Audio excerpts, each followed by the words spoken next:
A man of God helps you depend on God, not on him. A man of greed wants you to depend on him so he can extract money from you.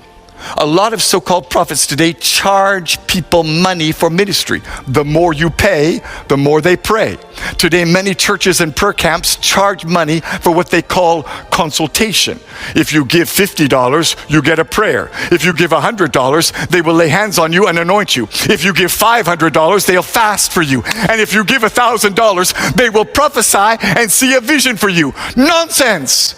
Anybody who charges you for prayer or ministry is in error. Mark my words. A day of judgment is coming on the false prophets and the fake pastors in this land. They tell you, buy this anointing oil, buy this holy water, buy this prayer cloth.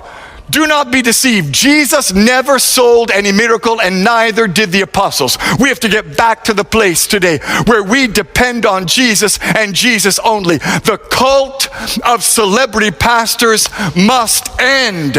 And here's the problem we make today. We think if a prophet speaks words that come to pass, well, then it means he's a true man of God. We think if a pastor performs miracles, signs, and wonders, that he must be operating in God's supernatural power.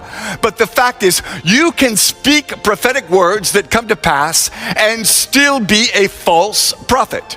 You can perform miracles, signs, and wonders and still not operate in God's power. Because this is so important, let me emphasize it and say it again. Deception is not just wrong words, it's also a wrong lifestyle. A false prophet may have the right words and even predict things correctly, but if he has a wrong life, he is a false prophet. There's a pastor in Tanzania who said, because I'm anointed, my feet cannot touch the ground while I'm preaching. He stood on top of his members while he preached. What is that? Nonsense. The pride in pastors today is making God angry. Pastors tell their members, bow down, kneel down, touch my feet. Stop it. Jesus and only Jesus must be glorified. A few years ago, Pastor Rabalago of the Mount Zion General Assembly in South Africa was spraying Doom, super multi-insect killer, in people's faces to cure their sickness. Pastor Light Monyeki of the Grace Living Hope Ministries commanded his congregants to drink rat poison as a demonstration of the power of faith. They died shortly after visiting his deliverance service. Ask yourself, where is that in the Bible? There's a great wave of error running through churches today. It's destroying pastors and ruining churches. It's causing men to backslide and making the gospel lose power.